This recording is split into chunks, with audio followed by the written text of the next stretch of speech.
Hello everyone, this is Ritu. उम्मीद करती हूँ कि आप सभी लोग अच्छे होंगे और स्वस्थ होंगे। देखिए, आज की जो वीडियो है हमारी वो बहुत ज्यादा स्पेशल होने वाली है क्योंकि 2024 का अंत होने वाला है, 2025 की नई शुरुआत होने वाली है। तो उसके लिए मैं आप लोगों को बहुत ही मोटिवेशनल वीडियो लेकर आई हूँ। साथ में आप लोगों की छोटी छोटी जो गाइडेंस होता है, किस तरीके से इंपॉर्टेंस रखता है आपके हर एग्जाम में, उससे रिलेटेड होने वाली है, जिसमें मैं आप लोगों को एक ऐसे पर्सन से मिलवाऊंगी जो कि मेरे फैमिली मेंबर है, मतलब कि मेरे सगे ताऊ जी के लड़के हैं, मेरे कजन हैं, जिन्होंने सिलेक्शन लिया है रेलवे की काफी सारी जॉब्स में भी। साथ में करंटली वो अभी एसएससी से सेलेक्ट हुए थे, जो कि सेंट्रल गवर्नमेंट की जॉब है, मिनिस्ट्री ऑफ माइंस में अभी करंटली वो जॉब करते हैं। एसएससी के काफी सारे एग्जाम भी उन्होंने क्लियर किए। सभी तैयार हो जाओ और सीरियसली होकर के आप लोग इस पूरी वीडियो को देखना, क्योंकि 2024 का अंत और 2025 की शुरुआत आप लोगों के लिए बहुत ज्यादा इंपॉर्टेंट रहने वाली है इस मोटिवेशनल वीडियो के साथ। तो दोस्तों, ये है मेरे कजन ब्रदर, जो कि बहुत मुश्किल से छुट्टी मिलती है इनको, ठीक है, लेकिन मेरे कहने से इन्होंने एक्स्ट्रा छुट्टी ले ली और ये रुके हुए हैं मेरे साथ दिल्ली में ही आज। लेकिन रुकने का मेन मोटिव मैंने आप लोगों को बताया कि आप लोगों के लिए थोड़ा सा मोटिवेशन मिल सके, गाइडेंस आप लोगों को मिल सके, क्योंकि इन्होंने बहुत अच्छा एक्सपीरियंस इनका रहा है, ठीक है। और इनका जो करंटली फ्लो बना हुआ है हर एग्जाम के लिए, एसएससी का, रेलवे का और जो हायर पोस्ट के लिए भी ये प्रिपरेशन कर रहे हैं, वो बहुत ज्यादा अच्छा है। तो भैया, आप अपने बारे में थोड़ा सा इनको एक्सपीरियंस देना, ठीक है। और रेलवे टेक्नीशियन, जो भी आप लोगों ने रेलवे के अंदर और एसएससी के अंदर जितने भी एग्जाम निकाले हैं, वो सारा मोटिवेशन इनके पास आज पहुंच जाना चाहिए, क्योंकि 2024 का एंड होने वाला है, 2025 की नई शुरुआत होने वाली है। तो इनको बहुत ही अच्छा गाइडेंस हमारी तरफ से मिलना चाहिए, ठीक है। साथ में एक चीज और है कि इससे पहले भी ये गवर्नमेंट जॉब पे थे, तो वो वाटर मिनिस्ट्री में थी, आई थिंक, है ना, वो भी एसएससी की ही होती है। तो वो उसका भी एक बार छोटा सा ये ब्रीफ में बता देंगे, क्योंकि काफी सारे ऐसे एस्पिरेंट होते हैं जिनको जो मोस्ट ऑफ द जो वैकेंसी होती है एसएससी की, जो पॉपुलर वैकेंसी होती है, उन्हीं का आइडिया रहता है, ठीक है। इन वैकेंसीज का नहीं होता है मैक्सिमम लोगों को कि कब इनकी वैकेंसी निकलती है, कितनी निकलती है। तो आप इन दोनों के बारे में भी बता देना इनको। मेरा नाम शुभम कुमार है और मैं प्रेजेंटली मिनिस्ट्री ऑफ माइंस में हूँ। Department zoological survey of India है और पोस्टिंग मेरी कलकत्ता में है। ड्रिलिंग असिस्टेंट का मेरा पोस्ट है, एक लेवल 4 का पोस्ट है। बहुत अच्छा तो मैं नहीं कहूँगा, लेकिन ये है कि ठीक है, क्योंकि एक जॉब होना बहुत ज़रूरी है। तो उस हिसाब से एक अच्छा जॉब है। ड्यूटी ऑफ नेचर भी अच्छा है, डिपार्टमेंट भी अच्छा है, पॉलिसीज भी ठीक है सेंट्रल गवर्नमेंट की। जॉब काफ़ी अच्छा है, ठीक ठाक है, मतलब अच्छा जॉब है। सैलरी क्या मिलती है इसमें? सैलरी तो लेवल 4 का है, तो ठीक ठाक सैलरी हो ही जाता है।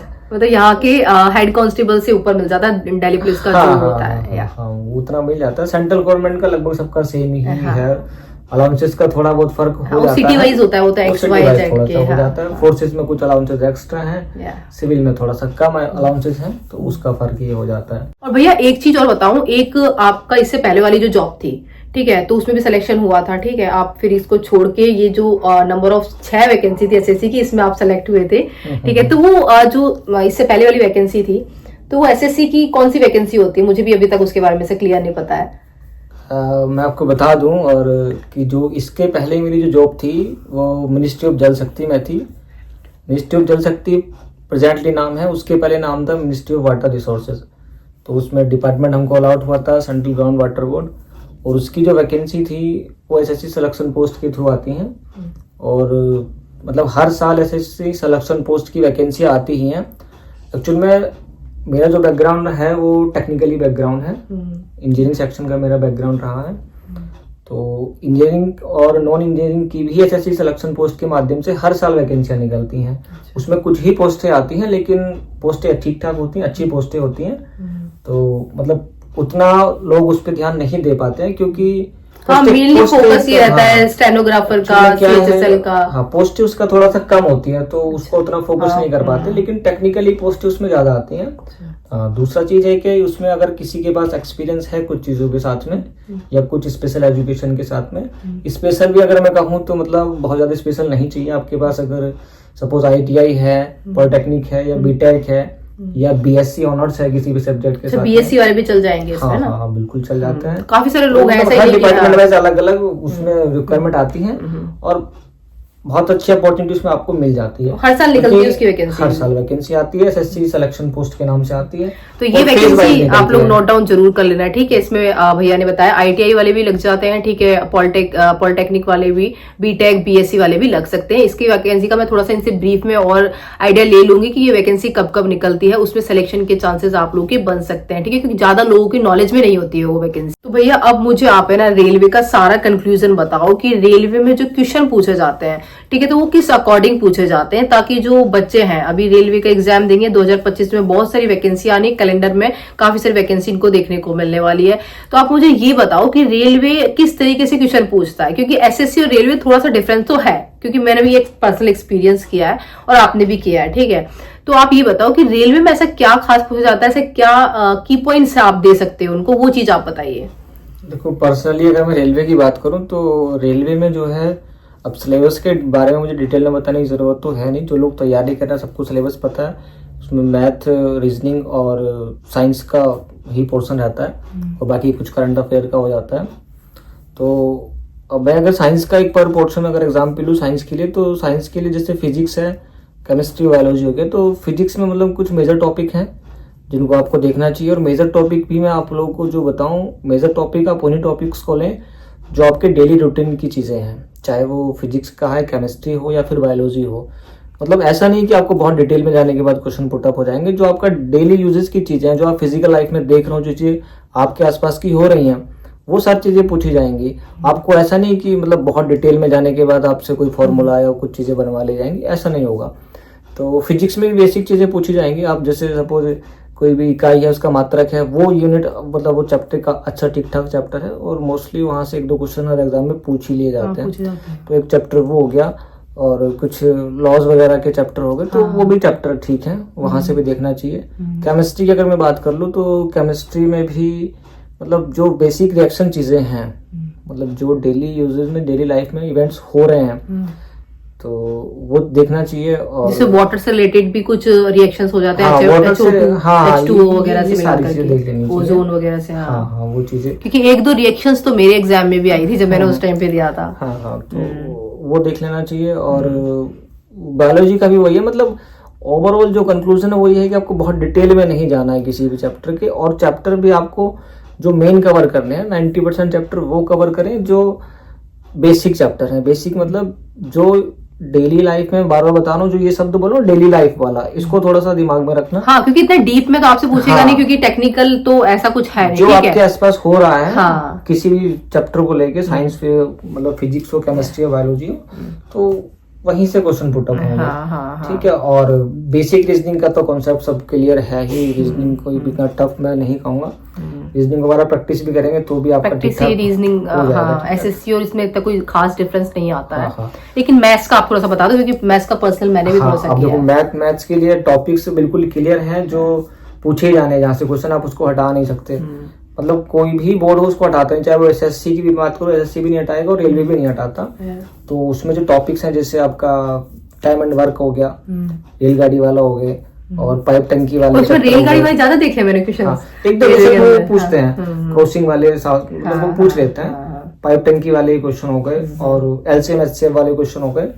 तो वहां से कंफर्म मतलब क्वेश्चन आना ही है। आप तो उस टॉपिक को स्ट्रॉन्ग करोगे तो वहां से क्वेश्चन आपको पक्का श्योर देखने के लिए मिलेगा। मैंने एक चीज और देखी है रेलवे के एग्जाम में कि थोड़ा सा ना जो क्वेश्चन आते हैं मैथ्स के, थोड़ा सा लेंथी से आते हैं। ये एक्सपीरियंस आपने भी किया होगा। लेंथी आते हैं, जबकि एसएससी देता है ना, वो फॉर्मूला बेस दे देगा, जैसे कि फॉर्मूला डायरेक्ट पुट किया आपने उस क्वेश्चन में, उसका आंसर आ जाएगा। लेकिन इस जो रेलवे है ना, इतनी लंबी लंबी सी इक्वेशंस दे देता है, वो तो आपका टाइम कंज्यूम करेगा। क्वेश्चन हार्ड नहीं होगा, आपका सिर्फ टाइम वहाँ वो कंज्यूम कर लेगा। रेलवे में 90 मिनट मिलते हैं और एसएससी के हर एग्जाम में मोस्टली 1 घंटा 60 मिनट का टाइम दिया जाता है। वो है ठीक है। तो 100 क्वेश्चन होंगे, 90 मिनट आपको मिलते हैं, तो थोड़ा सा है।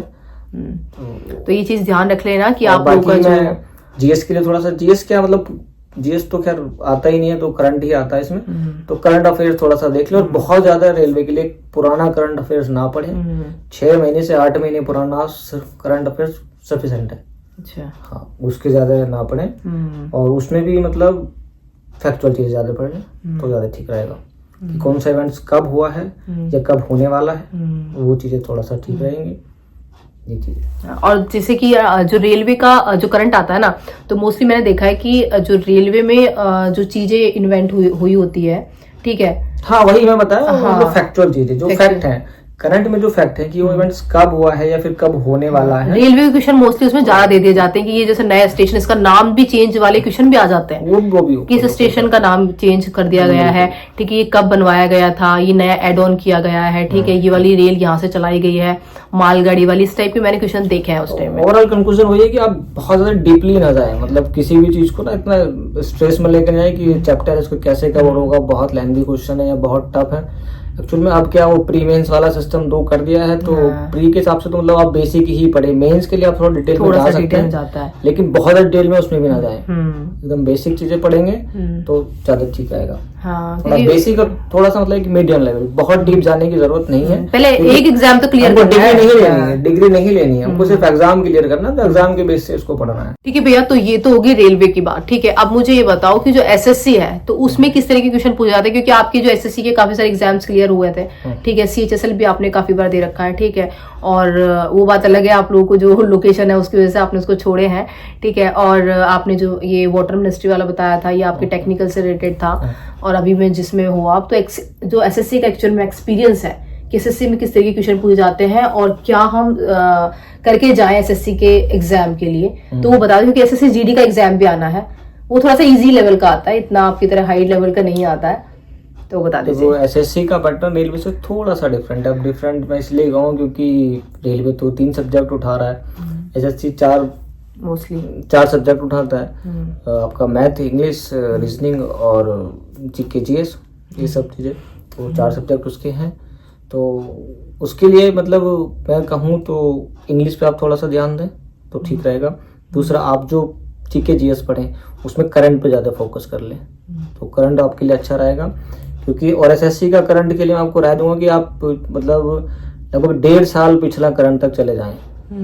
करंट की कोई वो नहीं होती, लिमिटेशन है, 1 से 1.5 साल पिछला आप करंट तक चले जाएंगे तो आपको उसको फायदा इसको देखने को मिलेगा ही मिलेगा।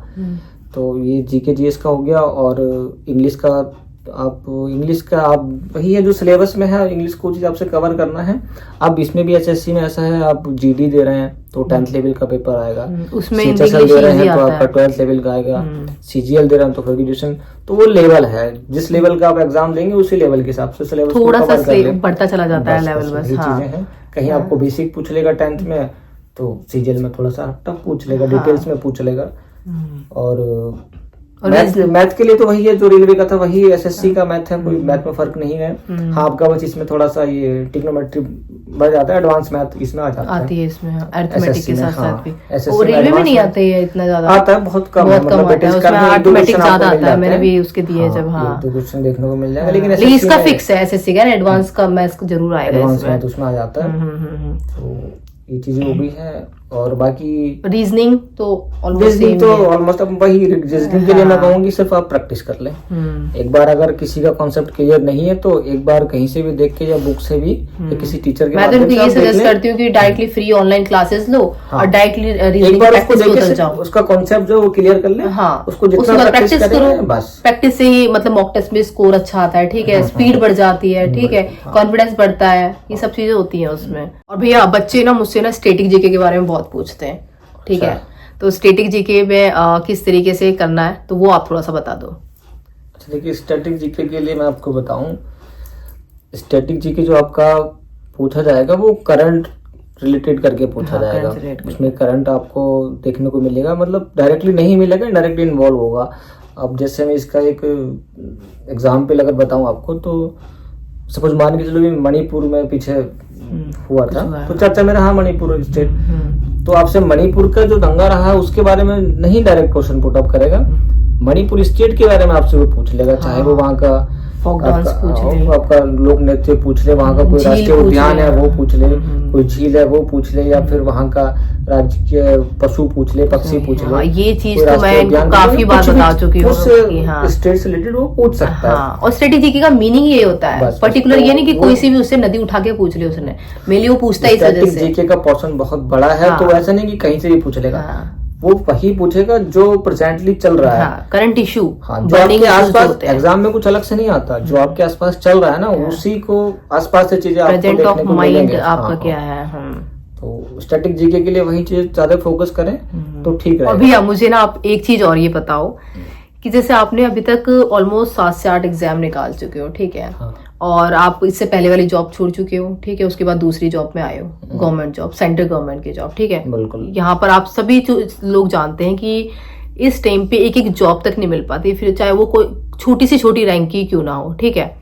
एमटीएस के लिए भी लाखों लोग फॉर्म फिल करते हैं, उसमें भी सिलेक्शन नहीं हो पाता है लेकिन आप एक अच्छी पोस्ट पे अभी सेलेक्ट हो, ठीक है। तो इन चीजों के लिए आपको मोटिवेशन कहाँ से मिलता है, क्योंकि आप स्टिल अभी भी पढ़ाई कर रहे हो, ठीक है, एक हायर एग्जाम के लिए, ठीक है। तो आपको मोटिवेशन कैसे मिल रहा है, मतलब 7-8 एग्जाम फाइनल निकाल के आ रहे हो आप, ठीक है, और दूसरी जॉब भी ले ली, और इस जॉब के साथ भी आप पढ़ाई करते हो, मतलब ये क्या, किस तरीके का मोटिवेशन है?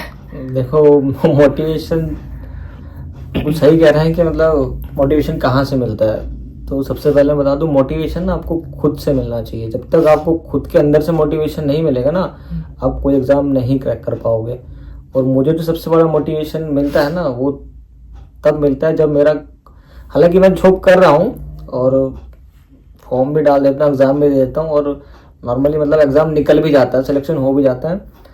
अभी मतलब मैं 2-3 एग्जाम मैंने ऐसे छोड़े हैं कि मैं उनका डीवी तक भी नहीं कराया, छोड़ दिया है, क्योंकि फाइनली किसी की सीट खराब करना उतना ठीक भी नहीं है। तो मैं डीवी भी छोड़ दिया 2-3 एग्जाम के, टोकन वेरिफिकेशन वहाँ नहीं करवाया।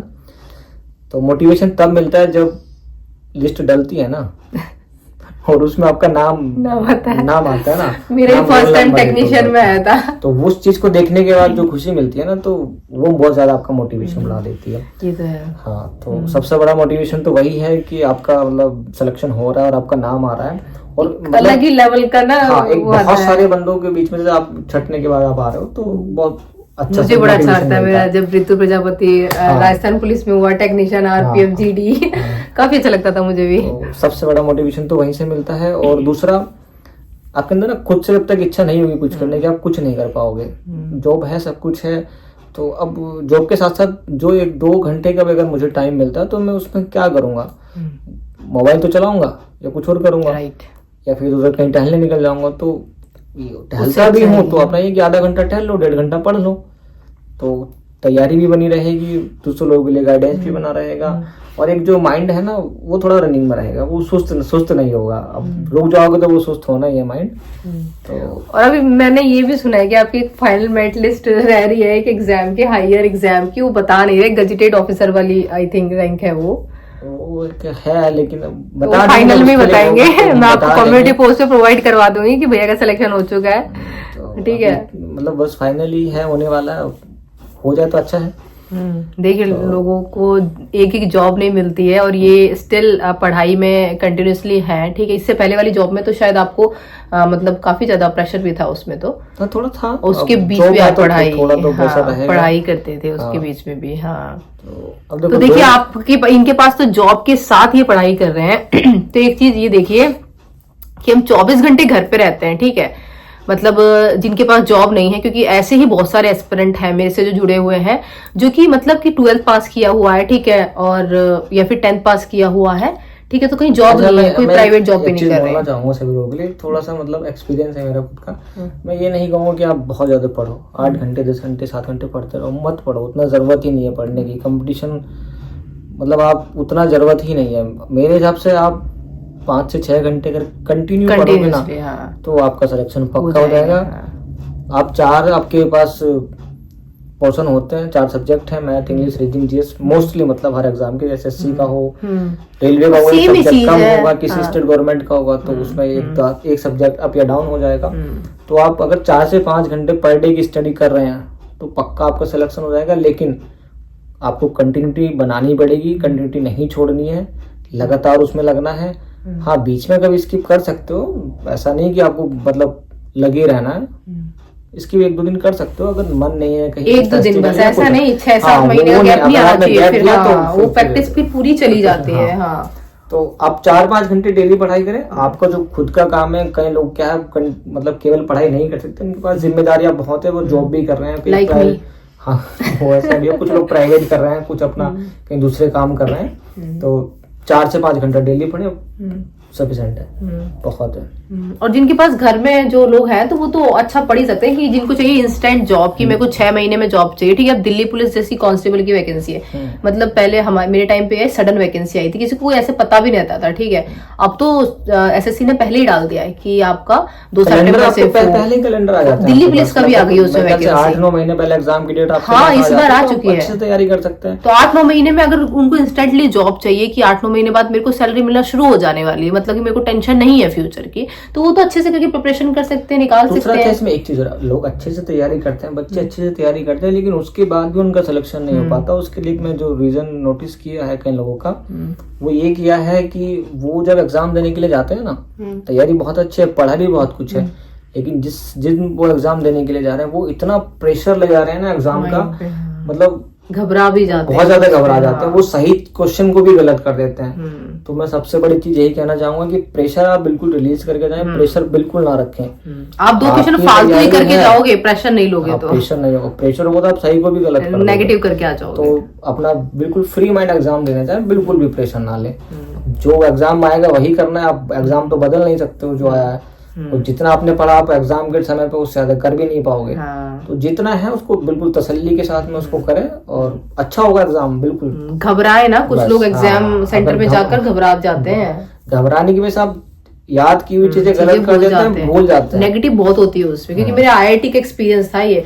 मैं फर्स्ट टाइम जब मेंस एग्जाम देने गई थी आईआईटी का, मैं उस टाइम पे जाके ही घबरा गई थी, क्योंकि मेरा लाइफ का फर्स्ट एग्जाम था, ठीक है। 12th के बाद होता है, ये चीजें होती हैं, इसलिए इन चीजों का ध्यान रखें। छोटी छोटी चीजें आप, हालांकि आप सब लोगों को पता है, इसमें कुछ नया कुछ नहीं बताया, लेकिन ये है कि इन चीजों का आप ध्यान रखें, क्योंकि ये अनुभव है, एक्सपीरियंस है, इसलिए आप लोगों के साथ शेयर किया। तो आप लोगों को काफी अच्छा मोटिवेशन मिल चुका है, की पॉइंट्स मिल चुके हैं, आप लोगों को गाइडेंस मिल चुका है अच्छा खासा। ये आई थिंक मुझे लगता है काफी टाइम बाद अब आ पाओगे, और वो जो गजेटेड ऑफिसर वाला है मुझे लगता है उसको सिलेक्शन के बाद ही आओगे, ठीक है। तो हाँ वो हो जाए तो अच्छी बात है। आप लोग भी प्रे करना भैया के लिए कि उसमें सिलेक्शन हो जाए। फाइनली मैं यही कहना चाहूंगा कि जो तैयारी कर रहे हैं, तैयारी थोड़ा स्ट्रॉन्ग करके बनाएं और निराश ना हो, क्योंकि सफलता या असफलता ये सब आनी जानी चीजें हैं। एक बार आपको सक्सेस नहीं मिली तो ऐसा नहीं कि दूसरे एग्जाम में नहीं मिलेगी। अरे बहुत वैकेंसियां, बहुत नौकरियां, लेने वाला चाहिए। तो अब एक में नहीं मिली तो कोई बात नहीं, दूसरी आएगी दूसरी ले लेंगे, उसमें इतना प्रेशर नहीं लेना कि नहीं लगी, ऐसा नहीं होगा वैसा नहीं होगा। तो तैयारी सही से आप लोग करें तो सिलेक्शन आप लोगों का हो जाएगा, और अच्छा खासा मोटिवेशन आप लोगों को रीतू देती है, तो थोड़ा मोटिवेशन के साथ पढ़ाई करते रहें। और बाकी अगर कोई भी मेरे से क्वेरी हो किसी भी चीज के बारे में, जो भी आप लोगों को डाउट है आप लोग कमेंट कर देना। वो किसी को सैलरी मतलब कुछ भी चीज अगर जाननी है, जॉब से रिलेटेड चीजें जाननी है, इन जॉब चीजें जाननी है कि क्या क्या जॉब में होता है या कैसे कैसे चीजें चलती हैं जॉब में, तो बिल्कुल कमेंट करना, अलग से वीडियो भी प्रोवाइड करवा देंगे। हाँ जैसे भी आप लोग है ना, तो तैयारी अच्छे से करें तो पक्का सिलेक्शन होगा। बिल्कुल घबराए ना, बिल्कुल एकदम माइंड बिंदास पेपर दें, पक्का सिलेक्शन। 25 आपके लिए बहुत अच्छा होगा, बहुत अच्छा होने वाला है। वैकेंसीज बहुत ज्यादा है इस बार, मतलब सिलेक्शन लेने वाला, पढ़ने वाला जो नहीं हुआ, मतलब जो आपका मतलब जो जिसमें सिलेक्शन नहीं हुआ उसे भूल जाओ। 2024 कैसा भी गया, ठीक है, सिलेक्शन नहीं हुआ, फाइनल में आउट हुए, सिलेक्शन आप ही लोगों के साथ में से, हम लोगों के बीच में से बंदों का हो रहा है, तो होगा, आपका भी होगा, हमारा आपका भी होगा। हम आपको अलग नहीं है, आपका भी सिलेक्शन होगा। बस थोड़ा सा और पढ़ ले, बहुत नहीं, थोड़ा सा और 4 घंटे पढ़ रहे हैं, 4.5 घंटे 5 घंटे करते हैं, बस पक्का सिलेक्शन होगा। और ठीक है, बेस्ट ऑफ लक सभी के लिए। बाकी मेरे चैनल को तो आप लोग जरूर सब्सक्राइब कर देना, ठीक है। 2 लाख होने पर मेरी बहुत ज्यादा कोशिश रहेगी कि ज्यादा से ज्यादा जरूरतमंद एस्पिरेंट को मैं अपनी तरफ से फ्री बुक्स प्रोवाइड करवाऊं, ताकि उनकी मतलब मेहनत में थोड़ी सी मेरी तरफ से थोड़ा सा कंट्रीब्यूशन हो सके, ठीक है। बाकी मिलते हैं नेक्स्ट वीडियो में। जय हिंद। और आप सभी को न्यू ईयर की पहले से मैं बेस्ट विशेस दे देती हूँ कि आप लोगों के लिए 2025 बहुत अच्छा रहे। चलिए, बहुत बहुत शुभकामनाएं आप सभी लोगों को भी मेरी तरफ से 2025 की। अच्छे से मनाइए 2025।